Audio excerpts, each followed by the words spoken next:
ನಾವು ಇವತ್ತು ಹಂಪೆಯಲ್ಲಿರುವ ಯಂತ್ರೋದ್ಧಾರಕ ಹನುಮಂತನ ಗುಡಿಗೆ ಹೋಗ್ತಾ ಇದ್ದೀವಿ. ಇದು ಅತ್ಯಂತ ಪ್ರಾಚೀನವಾದ ಮತ್ತು ಹಳೆಯದಾದ ದೇವಸ್ಥಾನವಾಗಿದ್ದು ಇದು ತುಂಬ ಶಕ್ತಿಶಾಲಿ ಅಂತ ಹೇಳ್ಬೋದು. ಈ ವಿಡಿಯೋ ಪೂರ್ತಿಯಾಗಿ ನೋಡಿ. ಈ ವಿಡಿಯೋ ಇಷ್ಟ ಆದರೆ ಲೈಕ್ ಮಾಡಿ, ಶೇರ್ ಮಾಡಿ, ಸಬ್ಸ್ಕ್ರೈಬ್ ಮಾಡಿ. ಮತ್ತು ಅಂದರೆ ಯಂತ್ರೋದ್ಧಾರಕ ಆಂಜನೇಯ, ನಾವು ಯಂತ್ರೋದ್ಧಾರಕ ಆಂಜನೇಯನ ಟೆಂಪಲ್ಗೆ ಹೋಗಬೇಕಾದ್ರೆ ಫಸ್ಟು ಇಲ್ಲಿರುವ ಪಂಪಾ ನದಿಗೆ ಬಂದು ಅಲ್ಲಿ ದರ್ಶನ ಮಾಡಿಕೊಂಡು ಅಲ್ಲಿ ಹೋಗಬೇಕಾದ್ರೆ ಬಳಿಕ ಒನಕೆಕಿಂಡಿ ಅಂತ ಬರುತ್ತದೆ ಮಾರ್ಗವಾಗಿ, ಅಲ್ಲಿಂದ ಚಕ್ರತೀರ್ಥಕ್ಕೆ ನಾವು ಹೋಗಬೇಕು.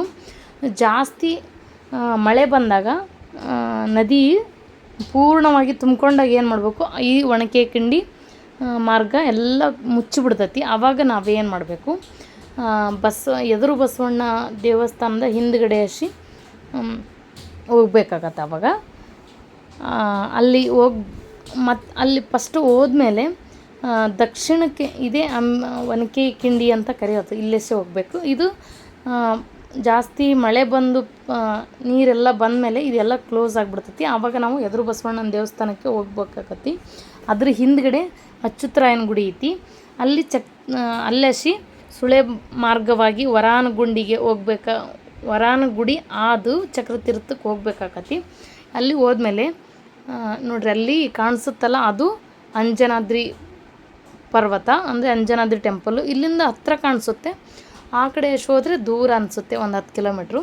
ಇಲ್ಲಿಂದ ನೋಡಿದರೆ ಹತ್ತಿರ ಕಾಣಿಸುತ್ತೆ, ಇದು ನದಿ ದಾಟಿದರೆ ಹತ್ತಿರ ಅನಿಸುತ್ತೆ.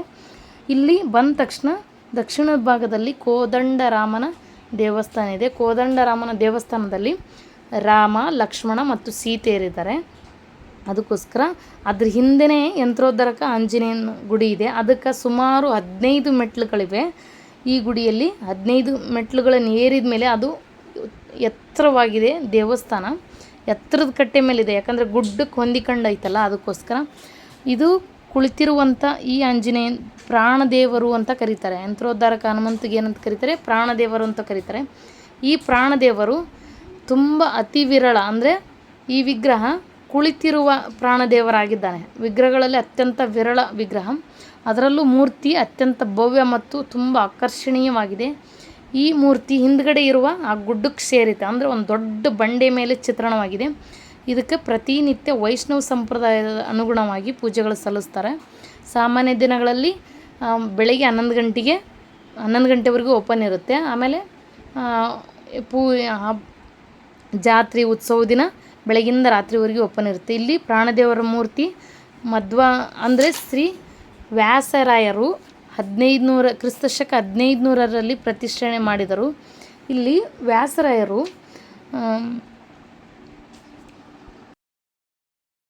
ಅಂದರೆ ಶ್ರೀ ವ್ಯಾಸರಾಯರು ಇದು ಪ್ರಾಣದೇವರ ಹನುಮಂತನ ವಿಗ್ರಹವನ್ನು ಪದ್ಮಾಸನ, ಅಂದರೆ ಜಪ ಮಾಡುವ, ಧ್ಯಾನ ಮಾಡುವ ಪದ್ಮಾಸನದ ಚಿತ್ರಣವಾಗಿದೆ. ವ್ಯಾಸರಾಯರು ಈಗ ಯಂತ್ರೋದ್ಧಾರಕ ಆಂಜನೇಯನ ದೇವಸ್ಥಾನ ಇದೆಯಲ್ಲ, ಅಲ್ಲಿ ಕೂತ್ಕೊಂಡು ಚಕ್ರತೀರ್ಥದಲ್ಲಿ ಮಿಂದು, ಅಂದರೆ ಚಕ್ರತೀರ್ಥದಲ್ಲಿ ಸ್ನಾನ ಮಾಡಿಕೊಂಡು ಅಲ್ಲಿ ಬೆಳಗಿನ ಜಾವ ದೇವ್ರ ದರ್ಶನಕ್ಕೆ ಕೂತ್ಕೊಂಡು ಧ್ಯಾನ ಮಾಡ್ತಿದ್ರಂತೆ. ಇವಾಗ ಯಂತ್ರೋದ್ಧಾರಕನ ಚಿತ್ರ ಇದೆಯಲ್ಲ, ಪ್ರಾಣದೇವರ ಚಿತ್ರ, ಅಲ್ಲಿಂದ ಒಂದು ದೊಡ್ಡ ಕಪಿ ಬಂದು ಇದು ಸುಳಿದಾಡ್ತಿತ್ತಂತ. ಇವರು ಕಣ್ಣು ಬಿಡೋ ಅಷ್ಟರಲ್ಲಿ ಮತ್ತೆ ವಾಪಸ್ ಅದೇ ಬಂಡೆಯೊಳಗೆ ಸೇರ್ತಿತ್ತಂತ. ಇದು ಅನೇಕ ಸರಿ, ಅಂದರೆ ಇದು ಪ್ರತಿ ಸರಿ ಬೆಳಗ್ಗೆ ಜಪ ಇವರು ಮೆಂದು ಚಕ್ರತೀರ್ಥದ ಮೆಂದು ಧ್ಯಾನ ಮಾಡಬೇಕಾದ್ರೆ ಪ್ರತಿ ಸರಿ ಹಿಂಗೆ ಆಗ್ತಿತ್ತಂತೆ. ಒಂದು ದಿನ ಇವರು ಕೀರ್ತನೆಯನ್ನು ರಚಿಸಿರಂತೆ. ನೀನೇವರ ಗುರು ಮುಖ್ಯ ಪ್ರಾಣ ಎಂಬ ಕೀರ್ತನೆಯನ್ನು ರಚಿಸಿರಂತೆ. ಅವತ್ತು ನನ್ನಿಂದ ನಿನಗೇನು ಸೇವೆ ಆಗಬೇಕು, ನನ್ನಿಂದ ನಿನಗೇನು ಸೇವೆ ಆಗಬೇಕು ಸ್ವಾಮಿ ಅಂತ ಅಪ್ಪಣೆ ಮಾಡು ಅಂತ ಕೇಳ್ಕೊಂಡು ಪ್ರಾರ್ಥಿಸ್ಕೊಂಡು ರಾತ್ರಿ ಮಲಗಿದ್ರಂತೆ. ಆವಾಗ ಬೆಳಗಿನ ಜಾವ ಪ್ರಾಣದೇವರು ಕನಸಿನಲ್ಲಿ, ಅಂದರೆ ಸ್ವಪ್ನದಲ್ಲಿ ಕಾಣಿಸ್ಕೊಂಡು ನಮಗೆ ನಮ್ಮ ಸ್ವಾಮಿ ಶ್ರೀರಾಮದೇವ್ರ ದರ್ಶನ ಪಾವನವಾದ ಈ ಸ್ಥಳದಲ್ಲಿ, ಶ್ರೀ ರಾಮದೇವರ ದರ್ಶನ ಪಾವನವಾದ ಸ್ಥಳದಲ್ಲಿ ಆಯಿತು. ಇಲ್ಲೇ ನನ್ನನ್ನು ಪ್ರತಿಷ್ಠಾಪನೆ ಮಾಡಂತ ಅವರು ಆಜ್ಞಾಪಿಸಿದ್ರಂತೆ. ಆವಾಗ ಅದನ್ನೇ ಶಿರಸಾವಹಿಸಿ ವ್ಯಾಸರಾಯರು ಮರುದಿನವೇ ಆ ಸ್ಥಳದಲ್ಲಿ ಬಂದು ಯಾವ ಬಂಡೆಯೊಳಗಿಂದ ಆ ಕಪಿ ಬಂದು ಇವ್ರನ್ನ ಸುಳಿದಾಡ್ತಿತ್ತಲ್ಲ ಅದೇ ಬಂಡೆ ಮೇಲೆ ಇವರು ಅಂಗಾರಕದಿಂದ ಪ್ರಾಣದೇವರ ಮೂರ್ತಿಯನ್ನು ಬರೆದರಂತೆ. ಬರೆದ ಮೇಲೆ ಆಗ ಎಷ್ಟು ಸರಿ ಬರೆದ್ರೂ ಎಷ್ಟು ಸರಿ ಚಿತ್ರಿಸಿದ್ರೂ ಅದು ಆರಿ ಹೋಗ್ತಿತ್ತಂತೆ, ಅಂದರೆ ಮಾಯವಾಗ್ತಿತ್ತಂತೆ. ಅದಕ್ಕೆ 12 ಸಲ ಬರೆದ್ರೂ ಮಾಯವಾಗ್ತಿತ್ತಂತೆ. ಆವಾಗ ಚಿತ್ರಣ ಆವಾಗ ನೆರವೇರಲಿಲ್ಲಂತೆ ಎಷ್ಟು ಸಲ ಬರೆದ್ರು. ಇಂಗಿತಜ್ಞರಾದ ಸ್ವಾಮಿಗಳು ಯಂತ್ರ ಸಾರುಕ್ತ ಪ್ರಕಾರ ಯಂತ್ರವನ್ನು ಬರೆದು ಅವರ ಮಧ್ಯೆ ಯೋಗಾಸನ ರೂಢರನ್ನಾಗಿ ಜಪಮಾಲೆ ಹಿಡಿದು ಕುಳಿತಿರುವಂತೆ ಅವ್ರನ್ನ ದೇವರನ್ನು ರಚಿಸ್ತಾರಂತ. ಅದು ಅಲ್ಲದೆ ಹಿಂದೆ ಹಾರಿ ಹೋಗಿದ್ದ 12 ಕಪಿಗಳನ್ನು ಅವರು ಮಾಲಾಕಾರವಾಗಿ, ಅಂದರೆ ಮಾಲೆ ರೂಪದಲ್ಲಿ ಕಪಿಬಂಧನದಿಂದಲೇ ಹೆಣಿದು ದಿಗ್ಬಂಧನ ಮಾಡಿ ಅವರು ಕಟ್ಟ ಕಡೆಯದಾಗಿ ಕೊನೆಯಲ್ಲಿ ಪ್ರಾಣದೇವರಿಗೆ 12 ನಾಮಗಳನ್ನು ತಿದ್ದಿದ ಮೇಲೆ ಈ ಸಲ ಬರೆದ ರೇಖೆಗಳು ಆಮೇಲೆ ತಿದ್ದಿದ ಮೇಲೆ ವಾಪಸ್ ಬರೆದ ರೇಖೆಗಳು ಎಲ್ಲಿ ಹಾರಿ ಹೋಗಲಿಲ್ಲಂತ ಪ್ರಾಣದೇವರ ಮೂರ್ತಿ ಕಲ್ಲಿನ ಮೇಲೆ ಮೂಡಿತಂತ. ಕೂಡಲೇ ಪ್ರಾಣ ಪ್ರತಿಷ್ಠಾಪನೆ ಮಾಡಿ ಪಂಚಾಮೃತವಾದಿ ಪರಿಕರಗಳನ್ನು ತರಿಸಿಕೊಂಡು ಪ್ರಾಣದೇವರ ಪೂಜೆಯನ್ನು ಆರಂಭಿಸಿದ್ರಂತ. ಆವಾಗ ಅದಕ್ಕೆ ಯಂತ್ರದ ರೂಪದಲ್ಲಿ ರಚಿಸಿದರಲ್ಲೇ ಅದಕ್ಕೋಸ್ಕರ ಯಂತ್ರೋದ್ಧಾರಕ ಹನುಮಂತ ಅಂತ ಕರೀತಾರೆ. ಅದಕ್ಕೋಸ್ಕರ ಹಂಪಿಯಲ್ಲಿ ಇದು ಒಂದು ವಿಶಿಷ್ಟವಾದ ಯಂತ್ರೋದ್ಧಾರಕ ಆಂಜನೇಯ, ತುಂಬ ಪ್ರಸಿದ್ಧಿಯಾಗಿದೆ, ತುಂಬ ದೈವಿಕವಾಗಿದೆ ಅಂತ ಹೇಳ್ತಾರೆ. ಅಂದರೆ ಇಲ್ಲಿ ನಾವು ಹಂಪಿಯಲ್ಲಿ ಯಂತ್ರೋದ್ಧಾರಕ ಆಂಜನೇಯಗೆ ಬಂದಿದ್ದೀವಿ. ಆದರೆ ಇಲ್ಲಿ ಒಳಗೆ ಕ್ಯಾಮ್ರಾ ಅಲೋ ಇಲ್ಲ, ಫೋಟೋ ಅಲೋ ಇಲ್ಲ. ಅದಕ್ಕೋಸ್ಕರ ನಾವು ದರ್ಶನ ಮಾಡ್ಕೊಂಡೆವು. ಇಲ್ಲಿ ಬರಬೇಕಾದ್ರೆ ಬೆಳಿಗ್ಗೆ ಬಂದರೆ ತುಂಬ ಒಳ್ಳೆಯದು, ಯಾಕಂದರೆ ಇವಾಗ ಬಿಸಿಲು ಜಾಸ್ತಿ ಅಲ್ಲ.